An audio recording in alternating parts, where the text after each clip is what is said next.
Good evening, everyone, and welcome to warm and sunny Barcelona. For your regular viewers, you probably know that's where I bring you the show. Kieran is in Aberdeen, and I'm here in Catalonia. So welcome to tonight's show to our viewers on Facebook, YouTube, and also Twitter. Now, tonight we have an episode that I've been trying to get on to the show for about 3 months. It's been really difficult to get a hold of our guest that Kieran and I interviewed on Friday. That's Professor Gurminder Bhambra. But I'm really pleased to say that we managed to get a hold of her, and it was as good an interview and a conversation as I hoped. I'm really looking forward to bringing it to you tonight. We normally record about an hour when we have our guests on, and sometimes it's quite easy to cut down to 35-40 minutes, and that's so we can have an extended version for our subscribers on Patreon. It was really difficult to pull down this episode this week because it's absolutely fascinating. We have around about 50 minutes. We also have a 20-minute episode which we may play later in the year, where we discussed if Scotland was a colony or not. So a really interesting topic, and hopefully we can show you that a little bit later in the year. But for the moment, we have our full discussion around the genesis of Scotland's wealth and the role of the empire and of colonisation. I really hope you enjoy this. Please do comment, because there's a lot of things that Gurminder says that I found really challenging to the kind of perceived wisdom around our wealth. Enjoy the show, and I hope to have Kieran on with me at the end. Economics, thanks for joining us. So you're very welcome. So I would like to start by finding out a bit more about you and your background and how you ended up becoming a professor of postcolonial and decolonial studies. Hi, well, thanks so much for inviting me onto the podcast. I'm really looking forward to our conversation. I guess I would say that, well, my first degree was in history. And by the time I came to start my PhD research at Sussex University, I was much more interested in the ways in which history have shaped our contemporary world rather than in any historical period in its own terms. So in that sense, I guess I see myself as a historical sociologist. I'm someone who takes history seriously in terms of thinking about the world that we're living in at the moment. Within that, the key issue that's always been of concern to me has been socioeconomic inequality and how it's come about, what can we do about it. And through the research that I've done, it's been really clear that the significant inequalities that structure our contemporary world have colonial histories. And yet there's very little social scientific research that takes colonialism seriously when it comes to thinking about how and why contemporary inequalities are present and what we might be able to do about them. And so in that sense, when I was doing my PhD, I found the work of postcolonial theorists who were mostly in the humanities, and they were talking about these issues more in terms of sort of culture, identity, and so on. But I thought there was something really valuable in what they were saying, and I sought to bring those insights into the social sciences to see how a postcolonial perspective might open up space within the social scientific disciplines for thinking about different sorts of questions and mobilizing those resources to hopefully come up with better understandings of the situation and therefore better solutions to the situation. So I've never studied postcolonial or decolonial critique formally, but really came to it independently in the PhD. But I hope that over the last sort of 20 years, I've been part of a movement that has made these perspectives be seen to be central to the social sciences, so that now people are being taught what would a postcolonial sociology look like, or what's the significance of decolonial critique to thinking about issues of politics and so on. And if I could just say one other thing in relation to this, because these things can often also be personal.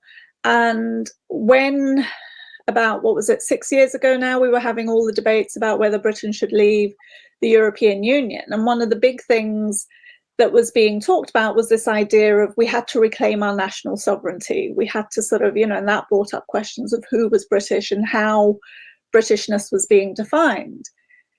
And in the context of that, one of the things that I became aware of much more sort of strongly was this sense that, well, Britain's only existed since 1707, when you have the Act of Union between the kingdoms of England and Scotland. Both those entities were colonial powers at the time, and together they went on to establish the British Empire. So at no point was Britain ever a national entity. It was always an imperial entity. So what did it mean to talk about reclaiming national sovereignty and to think about citizens as those who belong to the history of the nation? When I was talking to my parents and chatting about this, my dad brought out his old passports, my grandfather's old passports, and these were all British passports. So it's like, well, if all generations of my family that could have held passports have only ever held British passports, what was it that made me then an immigrant? Why was I not understood as British? And so thinking about these histories of empire, nation, how they were being mobilized in political debate really made me want to sort of get more to the bottom of the categories that we use, what significance they have, and how they shape politics in the present. So those were the sort of conjunction of things, I guess, that make me interested in the things that we're going to be talking about today. They are fascinating areas, aren't they? When you start delving into nationalism and what makes a nation, you know, there's a huge amount of interesting topics to discover there. I discovered your work when I read a fascinating paper you wrote, I think it was just last year, Colonial Global Economy Towards a Theoretical Reorientation of Political Economy. And it was one of those papers that I don't think I'll ever forget reading, because how different it was from all the other theories of economics that I'd been reading. And I just wanted to kind of get into that by, I suppose, reading a good summary of how I approached economics and how I think most people in the West approach economics. And I really wanted your view on this, if you think it's the kind of standard approach. So I found this paragraph online, and it was talking about a book that was discussing economic progress in Europe. And the paragraph starts, 300 years ago, a majority of the world's economic output was located on the Asian continent. But with the coming of the Industrial Revolution, Europe's share of the global economy increased substantially. As Europeans settled the Western Hemisphere and brought industrial economics with them, the Americas rose as well. Now, I thought that many people kind of consider the jumping off point of the modern Western economy as the start of the Industrial Revolution around, I think, the 1750s. But what's your view? Is that when our modern economy started to be formed? And was it the genius of Western industrialists that laid the foundation for our wealth? Well, I think it's a really interesting idea that, you know, what was the quote? With the coming of the Industrial Revolution, Europe's share of the global economy increased. It sounds like this is just a natural occurrence. There's no politics involved, there's no history involved, it's just how things unfolded. And I guess it's this sort of naturalization that's really part of the problem that I'm trying to address. And one of the ways that I seek to do it is through this idea of connected histories that I borrow from the historian Sanjay Subrahmanyam. So let's just start with the Industrial Revolution. I mean, there have been so many times, and I've done talks on this around the world, and whenever I say to people, so where does the Industrial Revolution begin? They always say Britain. And it's like, all right, but let's be more specific. Where in Britain does the Industrial Revolution begin? And invariably, no matter where in the world I've done this talk, people always say Manchester and Lancaster. And when I asked them why, they were like, well, the cotton mills. The cotton mills of Manchester and Lancaster are the heart of the Industrial Revolution. And it's like, great, okay, so let's unpack this a little bit. Cotton, does it grow in England? No. Where does it come from? Cotton comes from India. It hadn't existed anywhere else, you know, so it comes from India. The technology of how to dye and weave it comes from India. As a plant, it's taken to the southern states of what becomes the US and the Caribbean. It's grown there in plantations. The labor is provided by Africans who've been taken there as part of the European trade in human beings. That labor is coerced. The cotton is grown. The raw product is brought back to the mills at Manchester and Lancaster, where it's turned into cloth. That cloth is then sold around the world, but it's often sold at the point of a gun because the cloth is of inferior quality to the cotton that had been produced in India and in other places. So this thing that we see as emerging in Manchester or Britain or Europe and then going around the rest of the world is really the wrong way around of looking at it, because there had to be those global connections prior to cotton being able to be milled in Manchester, precisely because cotton isn't native to Britain.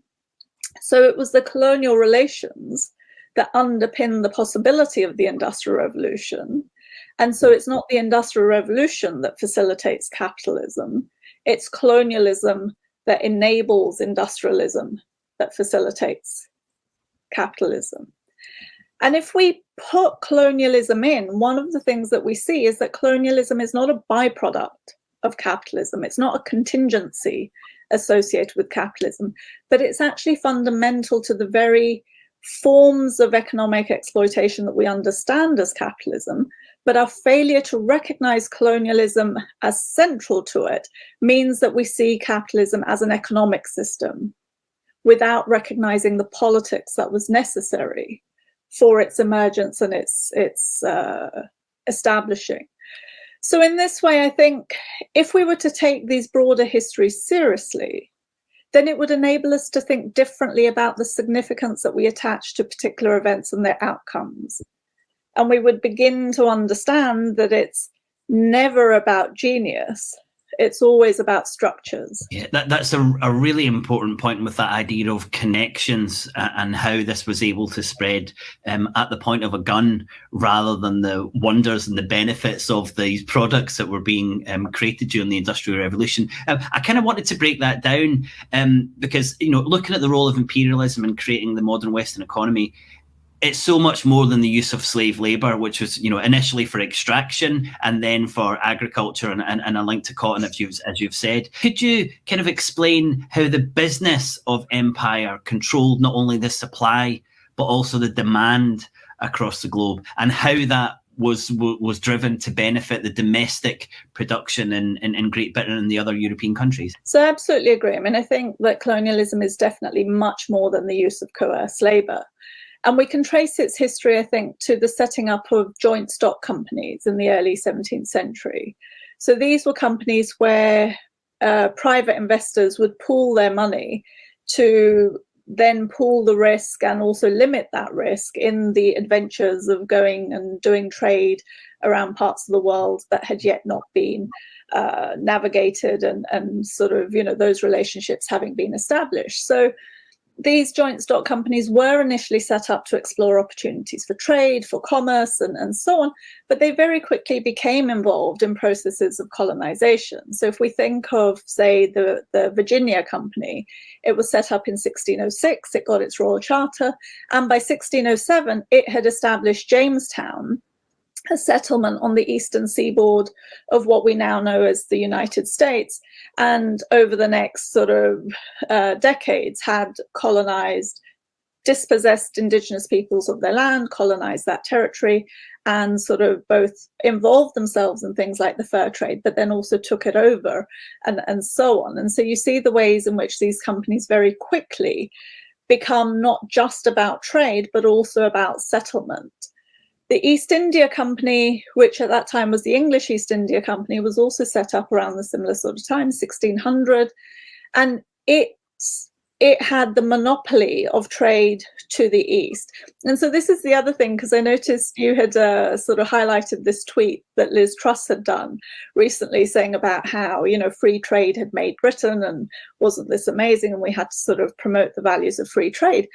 And it's so interesting how little people know of our own history, because free trade, at least from the 1650s onwards, was never free, because the Navigation Acts created monopolies which didn't allow others to engage in trade freely, but required all goods that came from what come to be established as colonies only to be brought on English ships and traded through England, such that, you know, these markets were kept quite closed in that way. But what that enabled was an immense accumulation of wealth. I mean, Macaulay, who's writing, when is it, in the late 17th century, he talks about treasure flowing to England in oceans. Like, that's the extent of wealth that's being brought from the East into England. And it's perhaps something we'll go on to talk about later, but it's the extent of that wealth that really disturbs many Scottish sort of Enlightenment figures in terms of thinking about the distortion of that wealth upon Scottish society and so on. But I'll maybe bracket that for the moment. And just to say that, so these companies are not simply commercial companies. They're involved also in colonization. They become company states, you know. So Stern has written about the fact that these companies are quasi-sovereign entities. They are given the right to mint money. They are given the right to acquire territory, and also then to sort of establish laws and so on within these territorial areas. And they're also not just simply companies, because a significant number of their shareholders are elected to Parliament. And so whilst there's this fiction that's presented about how, oh, well, anything that the East India Company does, you can't really blame the English state at that time, or later the British state, about what the East India Company is doing.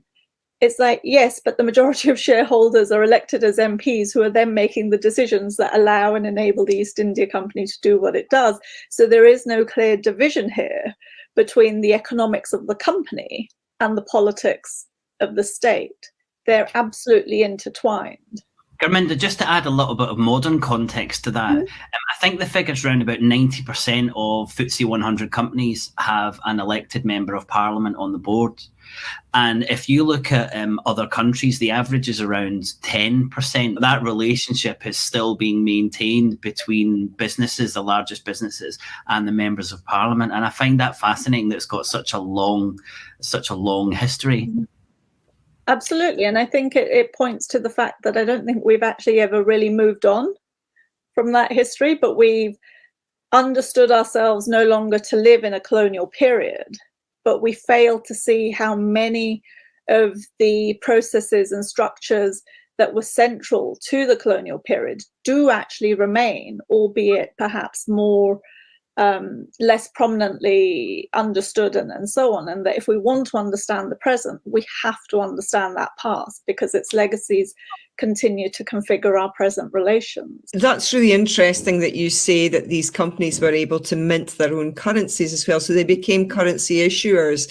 So, you know, for the people working on the boats going between the UK and between America and India, they were using that coinage on the boats, but they were also then forcing that coinage onto the native populations. I don't know enough of that history. I mean, the work that I've done was looking at the company states themselves and thinking about these issues of sovereignty, because there's a sense in which sovereignty is associated with the state, i.e. the political form, and yet the company was, in a way, allowed to exert sovereign power over foreign territories.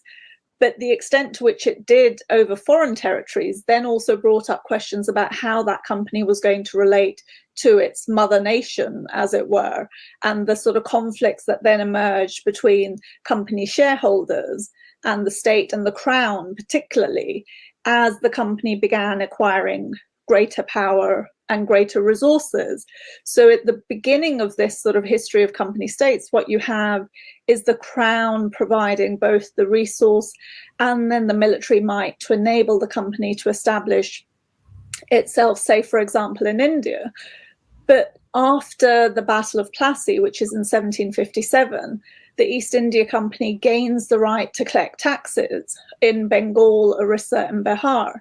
And then it uses the money it collects in taxes to fund its military initiatives across India. So the rest of India comes to be colonized and acquired by the East India Company.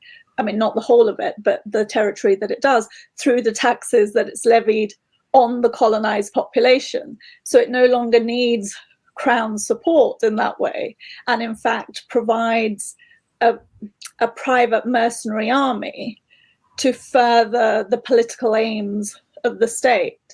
And so I think these relationships are incredibly complex, and we need to understand that complexity to be able to understand how it is that Britain comes to be able to establish an empire without using its own manpower or raising taxes on its own population. So one of the things that I was researching recently was the fact that income tax, for example, was levied on colonial subjects in India from the 1860s, at a time when income tax was not levied on the working class or the middle class within Britain. And also there was no conscription in Britain. So the army, the British army, was made up of recruits mostly of colonial subjects, not of British subjects.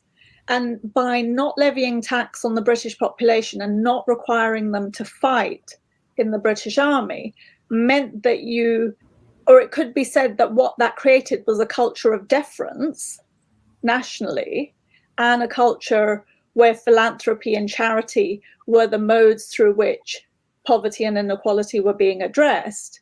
And because you didn't have to pay, you didn't fight about any of these things. So in the 1848 revolutions that happened across the continent of Europe, Britain is the one place that doesn't participate in these revolutions.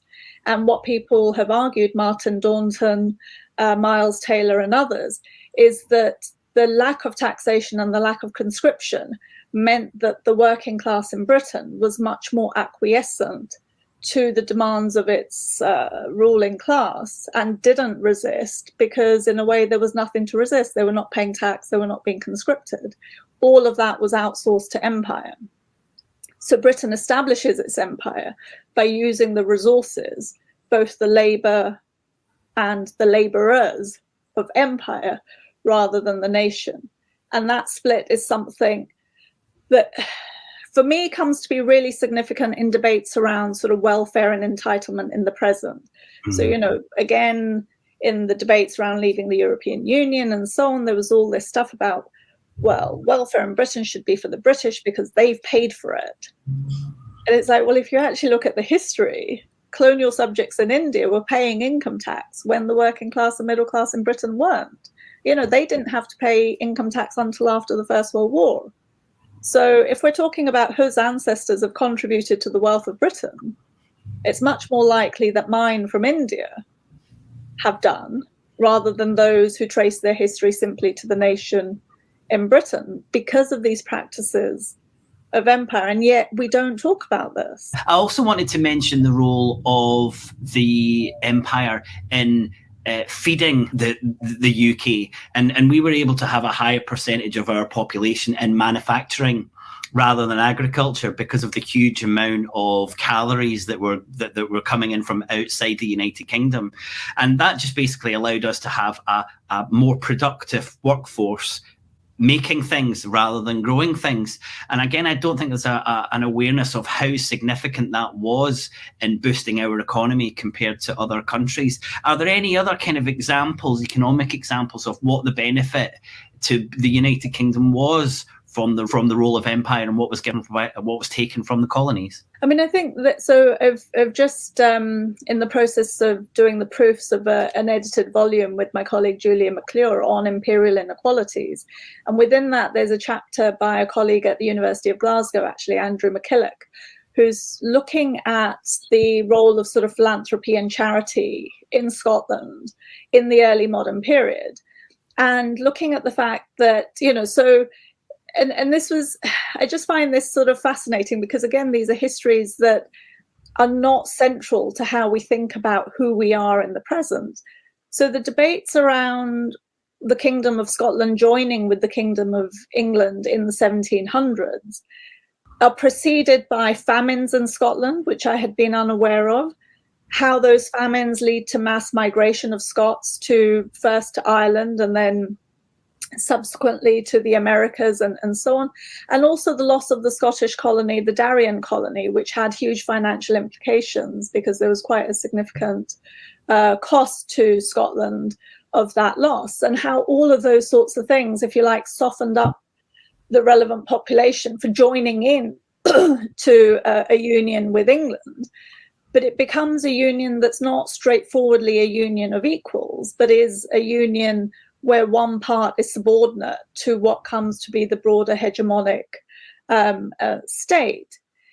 In that context, one of the things that is enabled for Scottish people is the possibility to then participate in what comes to be known as the British Empire. Because one of the reasons that's presented for the failure of the Darien colony is the operation of the Navigation Acts, so that the English impede the possibility of success of the Darien colony, because they see it as competition to their own colonial endeavours and so on. And so there's, all of that. Whereas once Scotland becomes part of Britain, it's no longer subject to the Navigation Acts and in fact can benefit from them. So Scots become much more invested in empire and disproportionate to the size of the population. So I think, I can't remember the figures exactly, these are from Andrew MacKillop's chapter. I think he's saying that in the early part of the establishment of Britain, the Scottish population was about 2% of the entire population, and yet made up almost 18 to 20% ultimately, over the next century, of officers within the British Army, of captains of the ships going to India, and then of colonial administrators and so on. And Linda Colley has also argued that one of the ways in which the Scots enter Westminster ultimately is first by becoming colonial administrators. And so the very idea of what it is to be British is something that's formed through empire, where this identity emerges beyond the identity of being Scottish or English, but you come to be British through involvement in empire. Now, the amount of money that is brought back to Scotland from empire is also quite extraordinary. And one of the things that goes on, however, is this sense that this wealth distorts the bonds of solidarity that are otherwise seen to be important, of questions of identity and community. And so there is a debate that goes on about, these people coming back not being regarded positively, and them then feeling that one way to re-establish their reputations would be by giving money to poor relief, by setting up a hospital, by setting up schools, and so on. And so one of the things that Andrew MacKillop sort of sets out is the fact that the people who come back, by looking at their wills, looking at, bequests that they make and so on, the extent of philanthropic relief, charity relief that is enabled really raises the health, the education of the population generally. So even if only some people go to empire, all Scots benefit from empire because of this wealth that's coming back. And while some of that wealth, and he makes a distinction, which I think it's really interesting to sort of follow up and think more about, is that the people who are involved in the West Indies, who are the tobacco barons and sugar plantations and so on, they end up buying estates in the northwest of Scotland. But the people who come from the east, who bring their wealth back from India, they're more often doctors, army personnel, but they're still coming back with huge wealth, but they're spread out across the whole of Scotland. And so the wealth they come back with is not simply invested in estates for their own enjoyment, but it's wealth that's used to actually provide service to the communities that they're coming back to.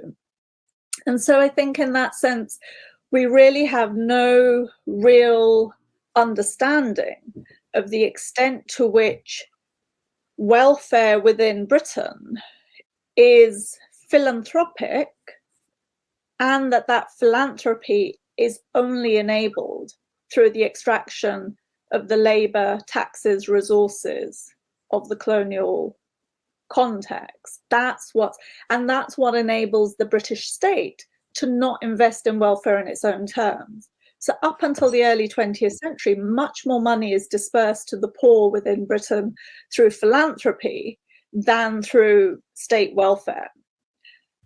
And again, we see the resonance of that in the contemporary political debates, where the arguments are about cutting the state, having things be around private charity and so on.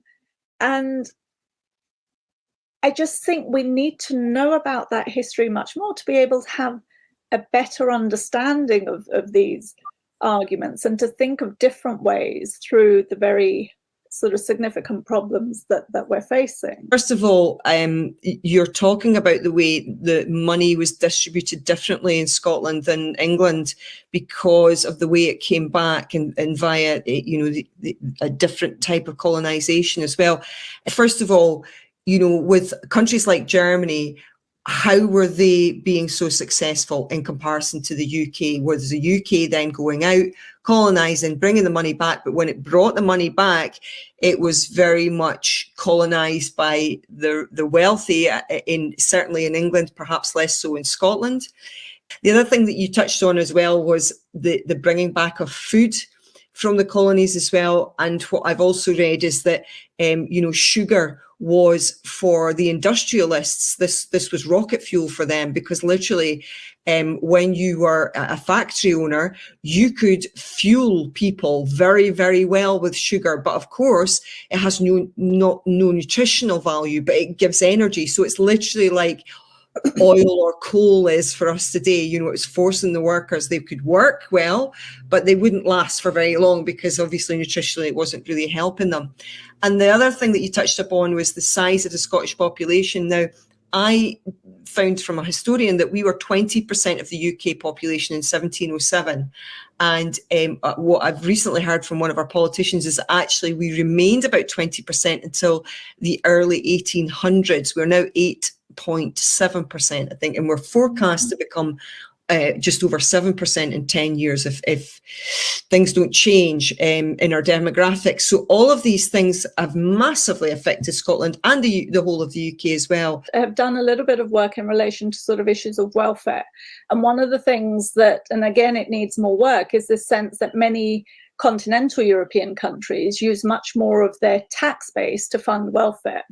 Britain didn't straightforwardly use its tax, and this is also why we don't have hypothecated taxes in Britain, because the amount of money that was coming into the treasury wasn't simply from the taxes of national subjects, but also of colonial subjects, and then a huge amount of resource was coming in through the profits of colonial companies and so on. So this was all amalgamated, and then there was some of that money was provided in poor relief initially, but again, philanthropy trumped poor relief by a factor of 10 to 1.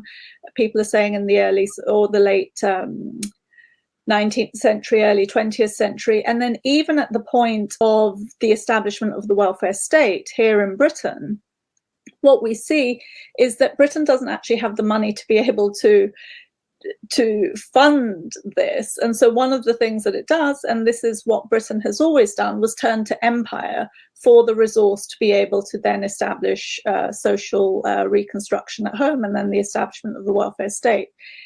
It leaves the war owing India and Pakistan about, I've just forgot, £3 billion. And that's a conservative estimate because the accountants managed to sort of conceal a huge amount that's owed, and they sort of pretend that, this amount wasn't given and so on. And so basically the amount that Britain owed India and Pakistan, it delivers at least a third less than what it had owed. So it keeps that for itself. The colonies that it continues to have in the 1940s, it requires them to enter the dollar pool. So at that point, the colonies have the raw products that are selling on the world market, and they're selling it for dollars, but they're not allowed to keep the dollars themselves. They have to send those dollars to London. And so I think there's something like, particularly places like Nigeria, the Gold Coast, Malaysia, etc. The amount of money that they put into the dollar pool is about, say, 250 million.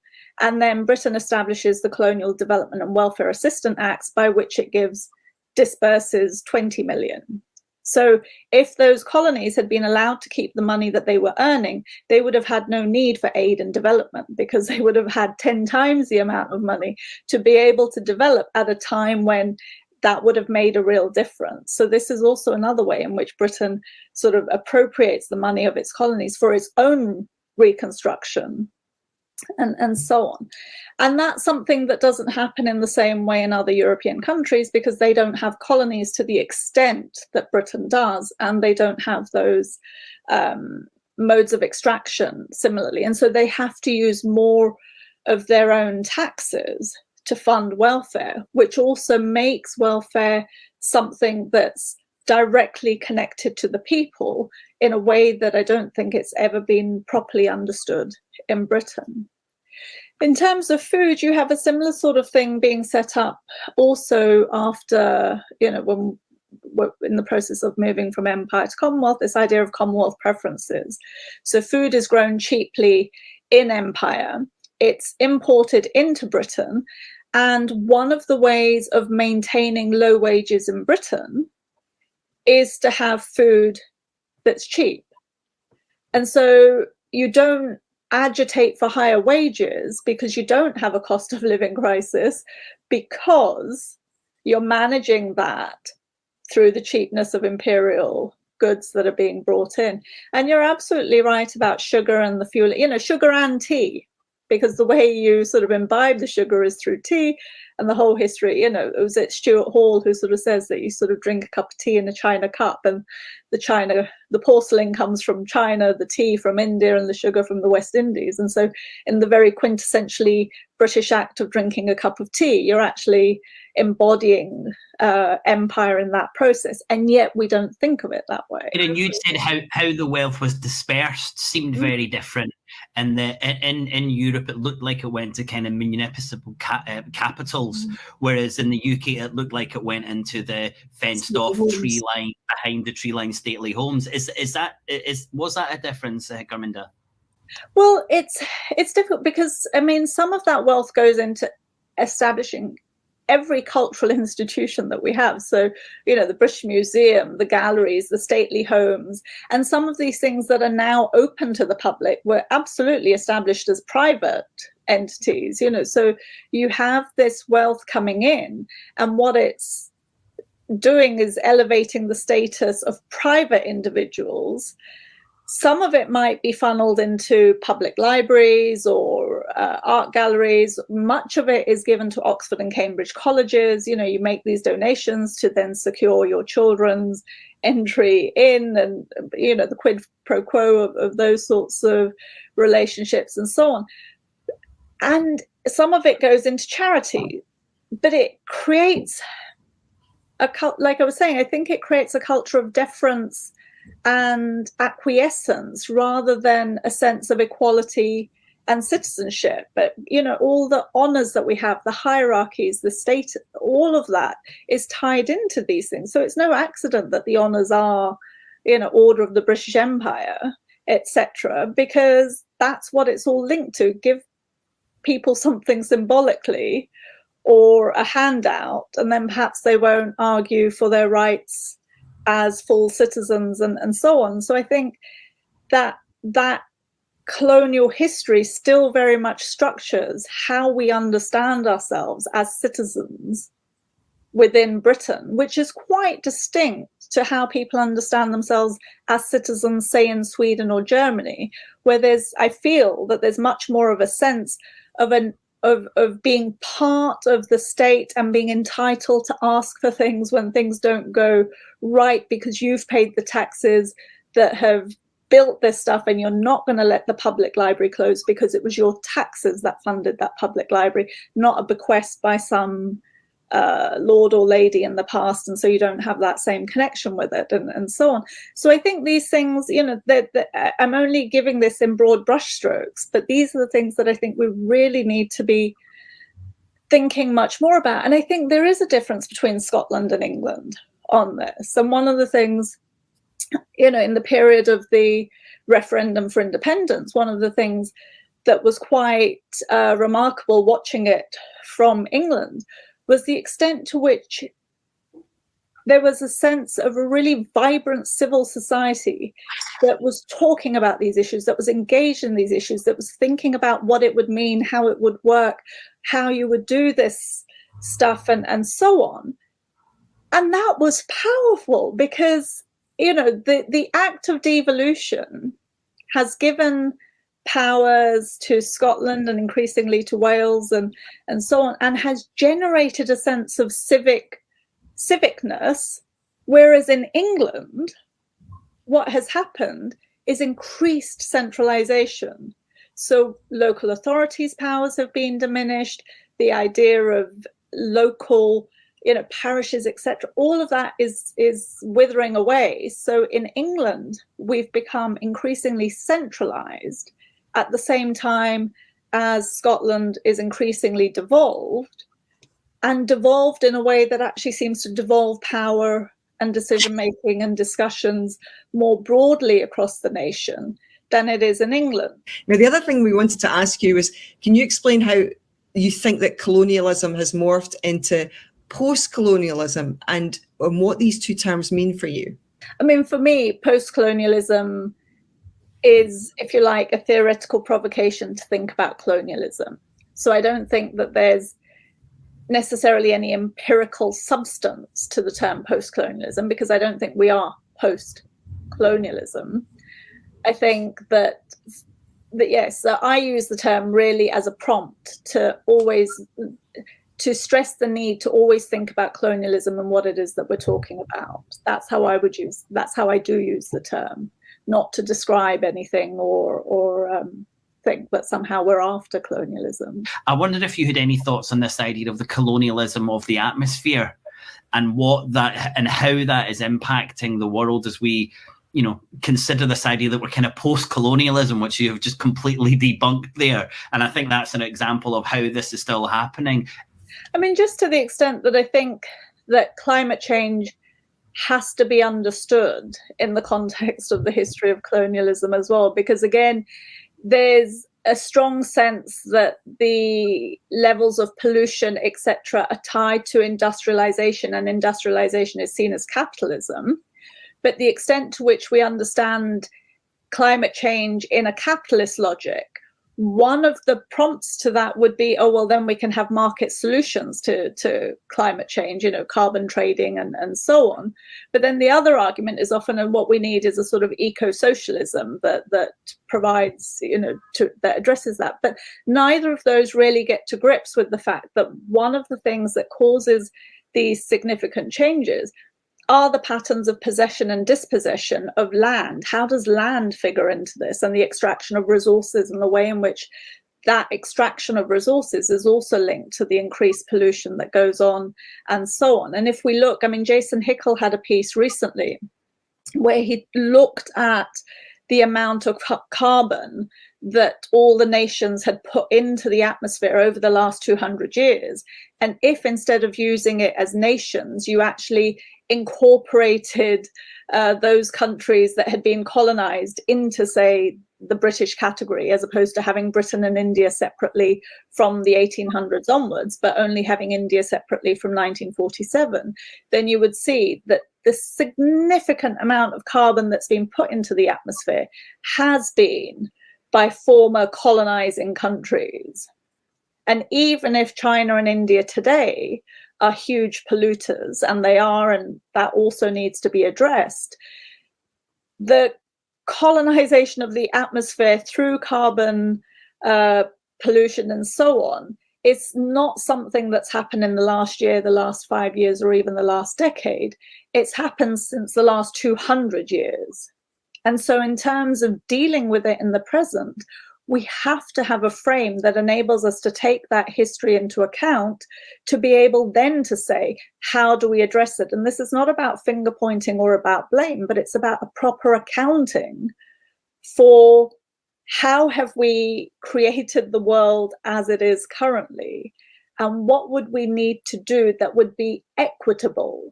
So it's not every country has to cut their thing by 20%. That's the fair solution. Well, it's not fair if you think that for 200 years, X number of countries have profited massively by putting all this carbon there and so on. So again, I think that the debates around climate change have to be located in these colonial histories if we're going to create a world that works for all of us. Yeah, I think that the point you made right at the start about your family's passports was really poignant for me. Really poignant. I mean, again, in the context of the debate, you know, after the sort of Brexit referendum and so on, so many of my white English friends were telling me, oh, I'm getting a European passport, I'm doing, you know, and I was like, but I've only ever known you as English. Like, how are you getting these passports? And they were like, oh, well, you know, my grandfather was Irish, or my mother is German, or my dad is French or something. I was like, so actually you're a migrant, or you're the daughter of a migrant, because that's how you're able to have access to another passport.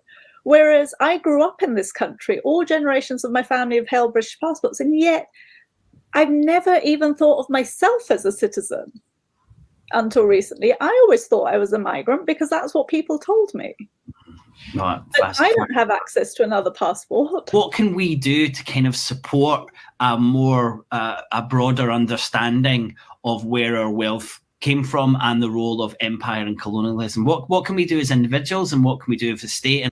What the debate during the referendum sort of highlighted for me was just the strength and that vitality of there being debates, at least, of conversations that seem to be happening, of people being engaged in that conversation to make a difference and to think through the issues.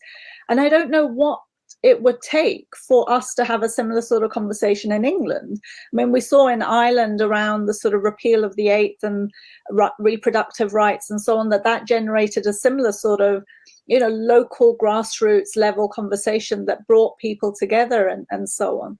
And so I guess that's the thing that I think is vital, and I think was so important. And one of the things that we see that's emerged from that in the context of these sorts of questions has also been the fact that the University of Glasgow, for example, has acknowledged the extent of money that it had to be able to be set up and so on through colonialism, through its involvement in the sugar and tobacco plantations and so on, and has promised to provide as reparations or recompense £200 million, which will be invested both in the University of the West Indies, but also to provide scholarships for students to come to the University of Glasgow and so on. And I think that announcement has been made, and then the continuing conversations will need to be had to ensure that the university delivers on what it's saying that it wishes to do and so on. And so the fact that sort of conversation can happen and that sort of outcome can be something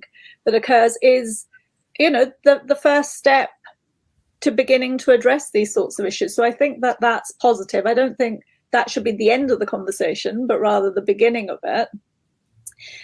And the other thing that I think would be really helpful for us always to do is to sort of shift away from thinking about ourselves and our past in national terms, because we were never nations. We were only ever empires. So Britain has only ever been an empire. It's never been a nation.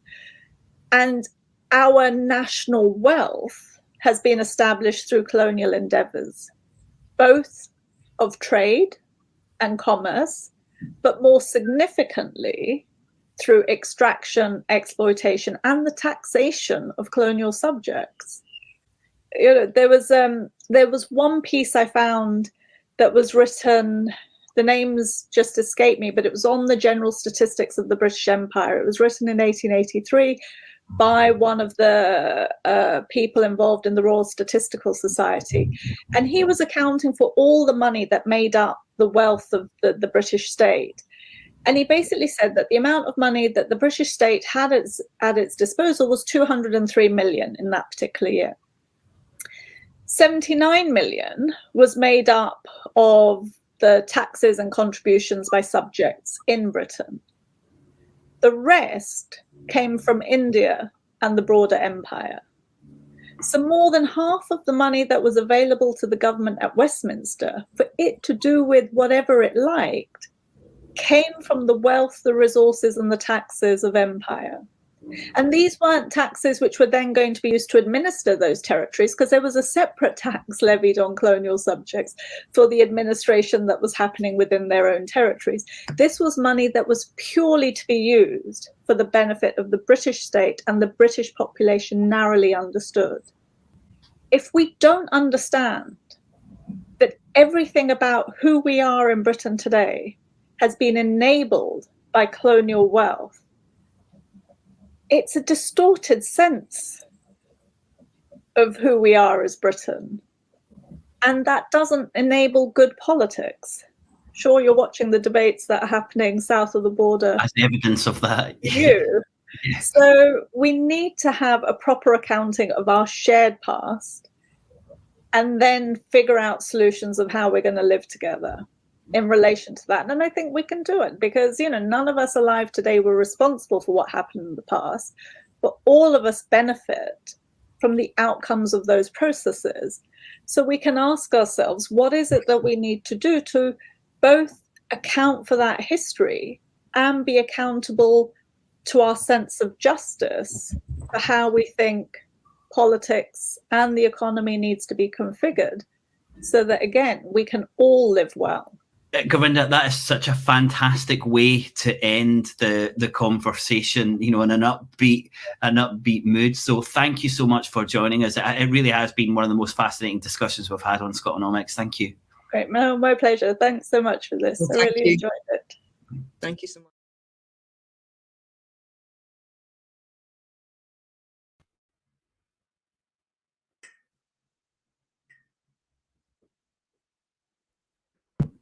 I hope you all enjoyed that. I could see it was one of the most popular episodes that we've had, judging by the number and the quality of the comments. So please do keep them coming. Hello, Kieran. Thanks so much for joining us. Just got here. Yep, good to be here. So there was lots of comments. I've missed them. So maybe you could talk about them. Yeah, I told the audience that we're keeping the Is Scotland a Colony discussion for later in the year.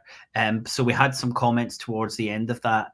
Please do drop us any more thoughts on that. I said that you had a very interesting discussion and debate with Gurminder, and we're going to have that separately. But if you do join our Patreon now, that'll be up and available from tomorrow. But if you can hold off a few months, we'll release it on the Independence Live channels as well. Yeah, so a lot of conversation around that.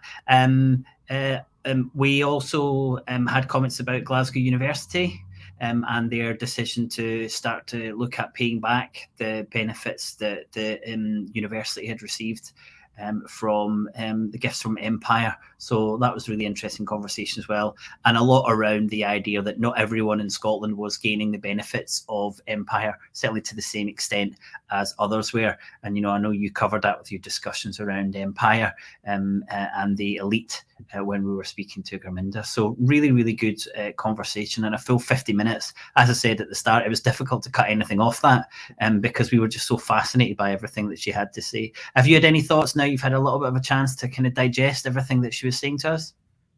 Well, I've downloaded a couple of her books already. I found it a really interesting discussion. I'm quite interested in history as well as economics. So this was really interesting for me. I was gripped by everything she was saying. So yeah, I would recommend that to everyone. I think it's important information to sort of look back to where we are now.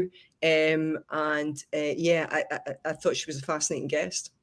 Yeah, she was brilliant. And I said it was really interesting to hear her perspective on Scotland, but also she mentioned the independence referendum and how she saw that as a kind of rise of civic nationalism.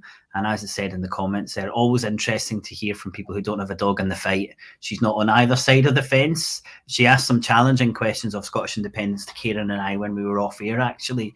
But it was really interesting to hear her talk about that very positive experience that she perceived during the independence referendum, and also really interesting when she was talking about Brexit and the idea of who was contributing towards the benefit that Brexit was supposed to bring in terms of the taxation from the colonies that came back into Britain. So really fascinating stuff. Yeah, I mean, I wasn't aware that while the people that the UK colonized were being taxed, the people in the UK were not being taxed. So that was interesting for me. Yeah. I just read another story about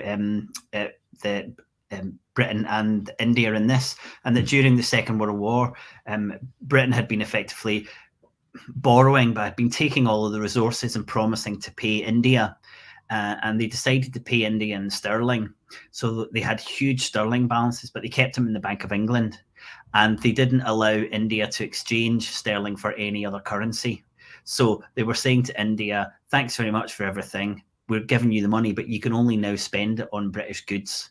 So that was another example of what you wouldn't class under the banner of fair trade and capitalism. And that was protectionism, even going past the Second World War, when we relied so heavily on Indian forces. So it was interesting that she started that discussion, around about the 1700s, but right through up until, as I said in the book I'd just finished reading there, in the 1940s, there was still that reliance on the empire.